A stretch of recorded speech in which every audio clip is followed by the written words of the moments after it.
Madam. Madam Ivan. Hi guys! Welcome back to my channel, and for today's video, mag-iba na alawin ulit tayo. Maglalaba tayo ng mga basahan natin dahil nakakapanghinayang ating itapon yung mga basahan sa paa. Wala pa akong walking mag-in. Actually, sabi nung kapitbahay ko, si Tita Beth, bili daw ako nung maliit na walking mag-in kasi hindi ko pwedeng labhan dito gawa ng matitira yung matik na walking mag-in. At the same time, kung iisipin mo, medyo kadiri yung kapag in-imagine mo, yung mga damit mo tapos basahan ka paa, so alam mo yan. Meron daw nabibili parang 2,000 o 3,000, so walang dryer yon, which is okay lang naman kasi tatampay ko lang naman sa gilid-gilid. Most of the time naman maaraw, ngayon lang parang ano talaga, sobrang ilang araw nang walang tigil ang ulan. Which is okay din naman kasi nakakatipid ako sa kuryente. Although nag-aircon din naman ako kahit maulan. Pag may mga araw kasi na mainit yung buga ng lupa, alam mo yun, yung singaw, kaya napapa-aircon pa rin tayo. At may muning. Kanino kayang pugat? Muning! Wait ka na? Anyway, yun nga. Yung mga ganito, hindi ka tinatapon kasi nangihinayang ako. At the same time, feeling ko kasi nakaka-contribute ako sa pollution, di ba? So, ang sabi nila, si Arbony, Miss Universe 20, ano ba si Arbony? I forgot. Basta, yung ano niya, pinaka-advocacy niya is sustainable fashion. Nag-ukay-ukay ka, nire-restyle nilang yung mga damit kasi para hindi nga naman maaksaya sa tela. How much work yung mga ganito? Pwede namang lakhan, di ba? And meron akong tabla. Ewan ko, ako pa rin ba yung gumagamit ng tabla na lang? Or gumagamit pa kayo? Kasi ako, pag mga ganito, lalo na pag mga makong, although wala na akong makong ngayon, kasi I gave up wearing long pants few years ago. Hindi na ako naglo-long pants. So, kung nakita nyo sa mga picture ko, lagi ako naka-short, paminsan-minsan, naka-beautida, pero most of the time talaga, naka-short lang talaga ako. Mas comfortable ako doon. Kaya ngayon din ako natin ng mga formal event. So, may tabla ako, just in case for this occasion. So, laba-laba lang tayo. Wala naman kaming ganap kasi maulan. At the same time, nasa bahay lang din naman talaga ako. Ang ginagawa ko lang sa bahay, nag-iisip. More isip. Ang dami nagko-comment na bakit hindi ko i-try mag-VA. Ako rin tinry ko na, kaya lang, hindi ko magkadong try. Parang walang creativity. Ako pa naman, medyo ayoko yung kinukulong ako sa kahon. So, sabi ko, kaya ko pa naman, parang kaya pa naman na nasa bahay lang ako.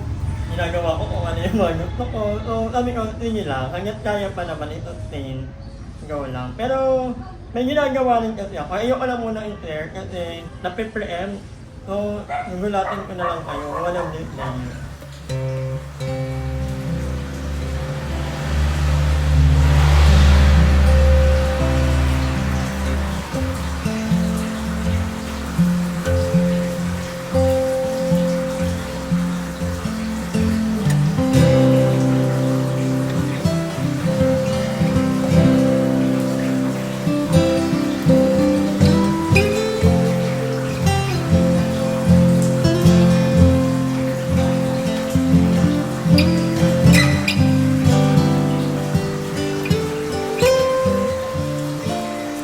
Nilabhan ko na. Sayang. Isang beses lang ginamit. Gawin mo na lang yung kukasutin mo na siya lalo at huwag mo isunin. Nakakatamad kasi minsan. Okay pa nga hindi pa mga ano. Wala po, wala po kasi lang siya. Kailan kaya mag-ano ng mga basura? Dami na nating basura. Ayaw pa kausap sa kanya si Kapitan dito. Sino bang kapitan dito? Hindi rin nakilala pa eh. A few moments later. So ngayon mga kamangay, magluluto naman tayo dahil tapos na ako maglaba ng mga basahan. Magluluto tayo ng apretada. Naalala ko ng bata ko, favorite ko yung apretada, gawa ng masarap magluto yung papa ko. Sa kanilang dalawa ni mama, yung papa yung maraming alam sa bahay, tapos si mama naman yung parang more on provider ng money kasi siya yung nakatapos ng college. Although nakatapos si mama ng college dahil din sa tulong ni papa. So alam mo yun, magandang combination sila. So meron akong nabiling kalahating kilo ng baboy, nakaraan pa to, so pinapalambot ko na, kaya na yan.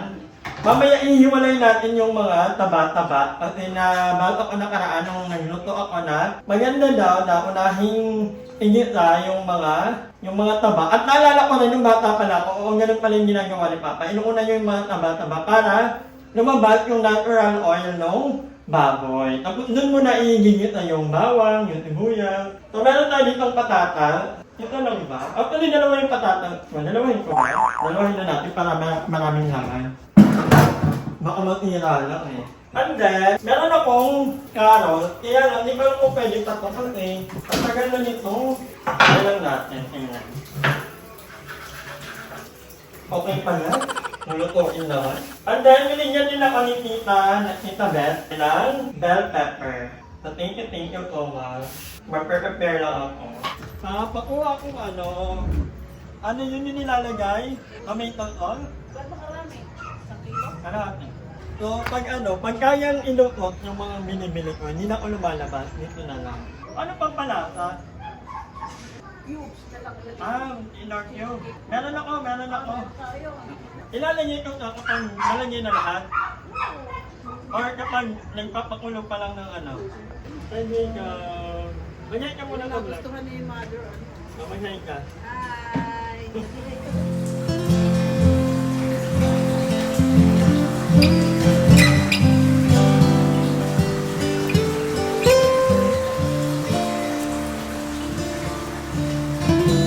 Baka alam mo marunong na talaga.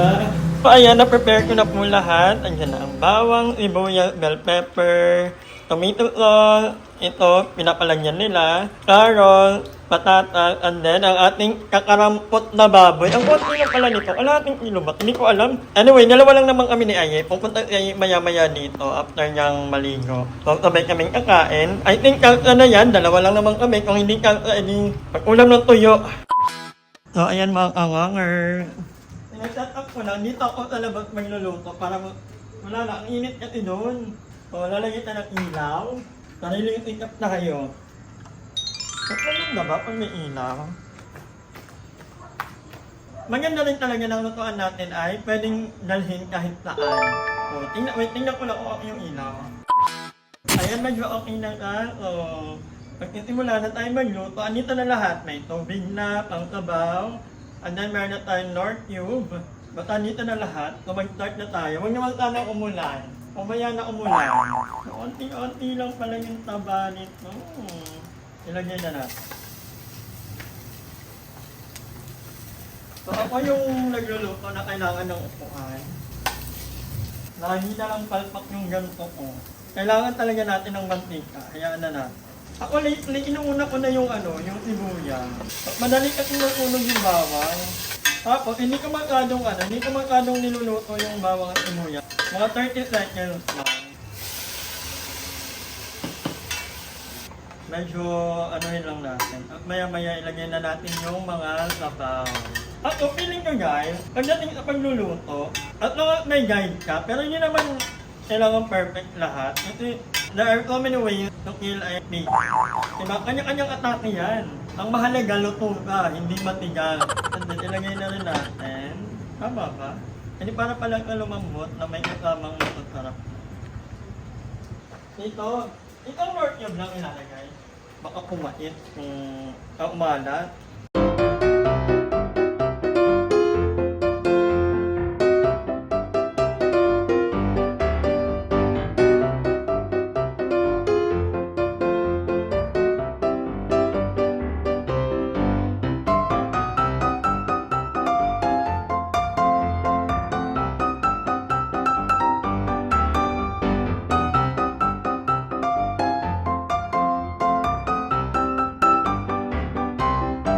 Hayaan muna natin siyang umulo ng ilang minuto.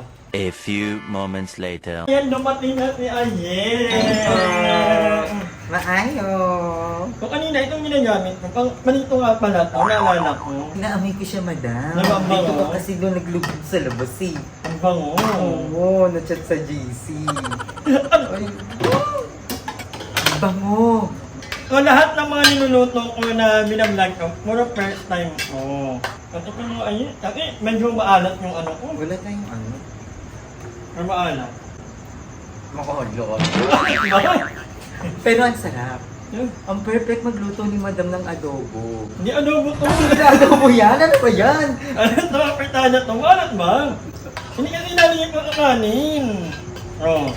Yun yung mga reason ng mga sobrang alat magluto. Pangkulam kasi. Maalat ba? Maalat siya, Madam. Feel ko kulang ng...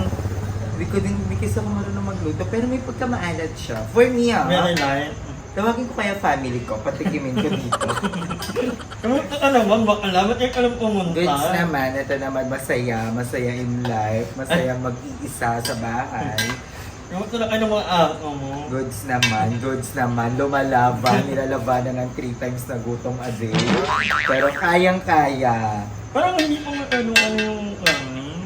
Ang lang ka. Sobrang tudas pa. Natingat pa? Sobra. Feeling mo kulang pa yung tubig. At ilalagay pa ako ng ano. Ganyan ko Parang buhay pa yung baboy. Wait, hindi ba siya luto? Madam, parang nakagat ko pa yung mga ugat niya. Nakakot pa? Hindi pa luto. Yung ano. Ang sarap, pero masarap. Yung madam lang. Ang sarap dun sa kanya. Okay na yan. Yung taba okay na yan. Galing mo magsinigang. Ano ba yan? Pero alam mo kasi sa akin, Itada nga yan. Dadang pala yan. Kasi wala pa yung mga carrots, tsaka yung patat, tsaka Walang- yung hotdog. Hindi yan hotdog. Ano ba yan? Bell pepper yan. Ang dami naman yan, madam.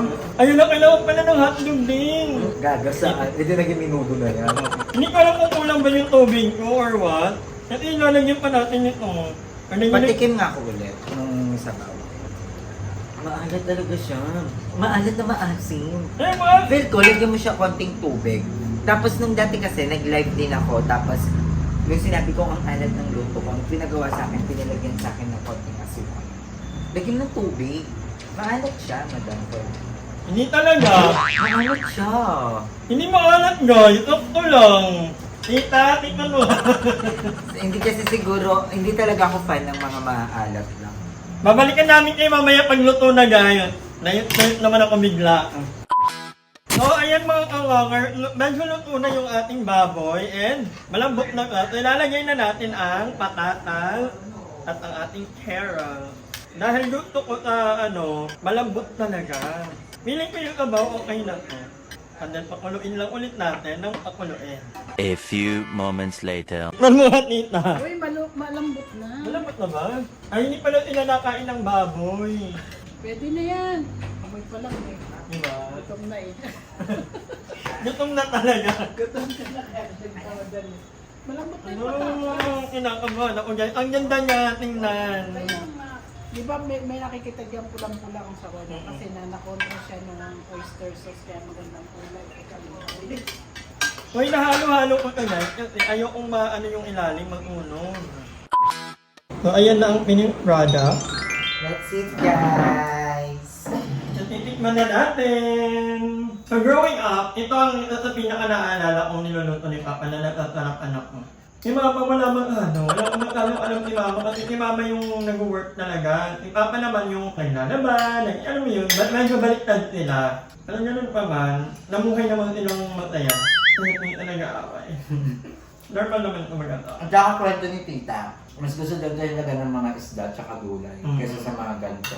Kami nagagat na lang kami every Saturday, or every Sunday. Nung bata kami ha. Pero ngayon, more on ilang manok. Parang kumata. Ang sarap. Ano Ano ba? ba mag-luto madam? Malamatan yung baboy. At saka wala yung taba. Tapos yung kabaw, hindi lang ganun kaalat. Ang sarap, in fairness mo daw.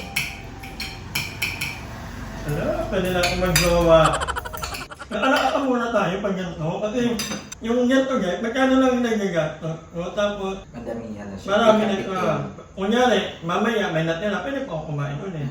Kami ay ginagawa naman. Nilalagay lang ka ref. Tsaka malaking tulong taga na may ref. Kasi kahit yung kanin, nire-ref na ni madam. So, kasi nangahinayang ako pag pag nakapanik yung kanin. At saka ang technique daw madam, para hindi ka mapanisan ng kanin, huwag mo daw siyang yung huhugasan ng sabon. Ay baba, parang sinabi din sa akin nila mama yung dati. Or huwag na lang magdaing ng marami. Oo, kasi nagkataya ko ng marami. Kasi baka may biglang dumating na, ano mo yan? Anyway, yan, balikan namin yung mamaya. So ayan, hindi na kami nakabalik kagabi kasi nabinti na kami ni Ayan. Inantok ako at ang dami kong nakain. And may natira pa sa ano namin actually. So, iinitin na lang, pwede pa yan. But anyway, gusto ko munang mag-hi kay Dindo Navarro. Sabi niya, hi Madam baliktad pa. Hi Madam Ivan, we love watching you. Don't ever let your banter make you believe your videos are nonsense. We actually love watching your day-to-day life. Focus on us and not your banter. Ayan, thank you so much, Dindo Navarro. Ayan, na-appreciate ko naman. Oo nga naman, ba't ako magpapakot sa mga banter? Kung meron namang mga katulad ni Dindo Navarro. And with that, gusto ko rin mag-hi sa kanyang Hispanic American partner na si Art Galindo. Ayan. Hi Art Galindo! I want to meet you soon. Together with Dindo Navarro. God bless you guys! Anyway, hanggang dito na lang muna ang vlog na tayo. Magkita-kita tayo sa susunod ng vlog. Hi! Maraming salamat sa panonood ng video na ito. At kung natuwa ka, please don't forget to like and share this video. Mag-subscribe na rin kayo para bongga na! Yun lang.